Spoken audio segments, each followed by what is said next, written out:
All right, let's jump straight into it. My favorite question to ask, because it's not a real thing, who won the debate? You know, I feel like Elizabeth Warren survived the debate, and she was taking on a lot of incoming fire. Right. So I'm going to say she won it. But it's hard when you have that Democratic field. You've made note of how many of them there were on that stage. It was like, you know, when you pour water on gremlins and they just start like multiplying. It was hard for people to get a word in edgewise. She came prepared to push back.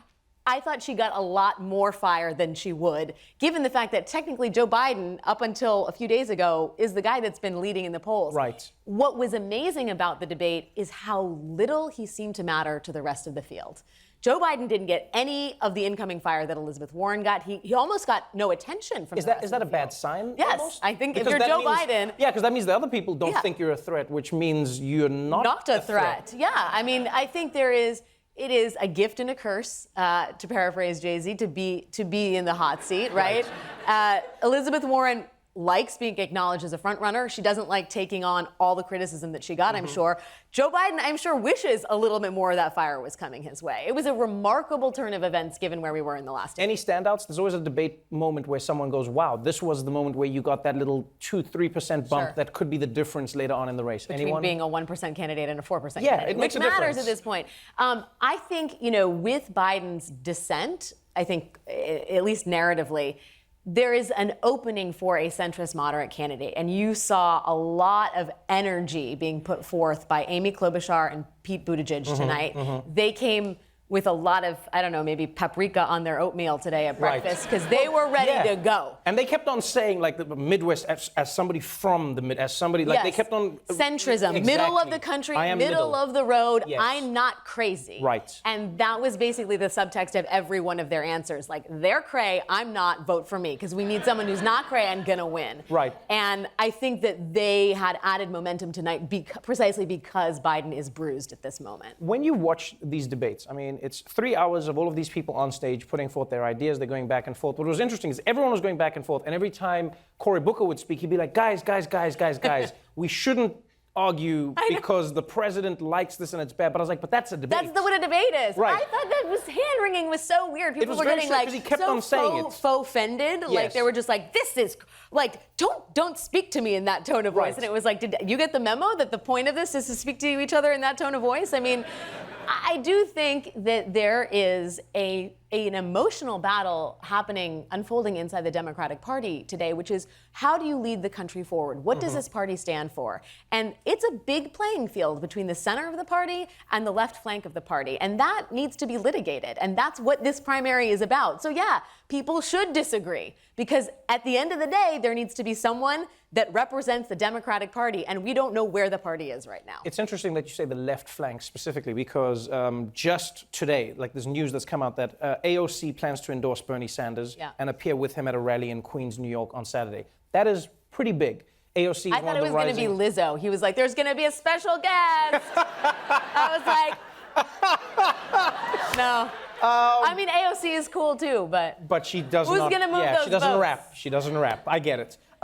It does seem like a major mini moment, you know, because at this, you know, Bernie Sanders is one of the big players in AOC's life, her political life, and so now her coming out for him does sort of put him on the pedestal as the left wing of the party. Yes? Yeah, it's a blow to Warren as much as it is a boon to Sanders. I mean, the fact that Warren is the one with the momentum. She's a woman. Not that that needs to be who women endorse, but the fact that she didn't get that endorsement is going to be as much of a story as Bernie getting the endorsement. But let me ask you this, though. Do you think it could actually help Warren? Because here's something I've noticed is you've got AOC coming out saying, I'm with Bernie. Right. You've got Fox News and Republican outlets who have been trying to paint Warren as Bernie. Right. Now you have AOC saying, no, Bernie is my person. And AOC is painted as the crazy left of the thing. And so now you've got Elizabeth Warren, who has a space where she's carved herself out as, no, I have a plan, but I'm not as left as Bernie. I'm also going to give you progressive policies. Does it actually help her? That is like a 7-layer ninja, like mind jujitsu Sunday.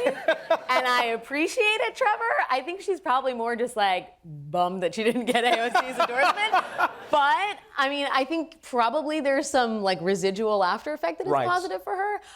I think it bears mentioning in this moment that AOC worked on Sanders' campaign in 2016.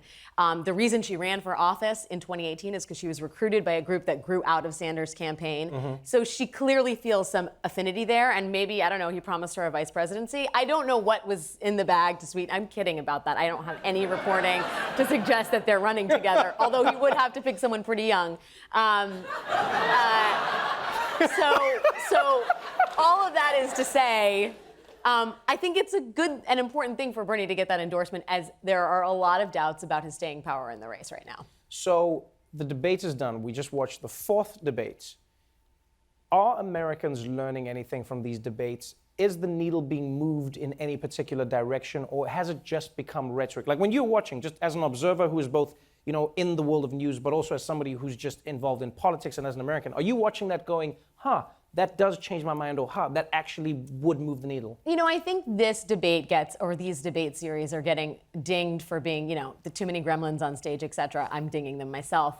But at the end of the day, I do think that there is some substantive debate about healthcare policy. Yes. We didn't see anything on the environment or immigration tonight, but we've seen that in previous debates. I mean, I think you have a bunch of people on stage who care very deeply about policy and want to talk through it and understand this moment for the Democratic Party. So I do think there's meat in there. I think there should be fewer questions like, hey, old person, are you too old? And young person, are you too young? I mean, nobody up there is going to be like, you know what? I am too young for this. I am too old for this. Take me out, coach. Like, no more of those questions. Right. Overall, I'm giving this a strong B- in terms of substance. It was a pretty good debate. B- from you is an A for many people. You're Thank you so welcome. much for joining us on the show again. Great having you back.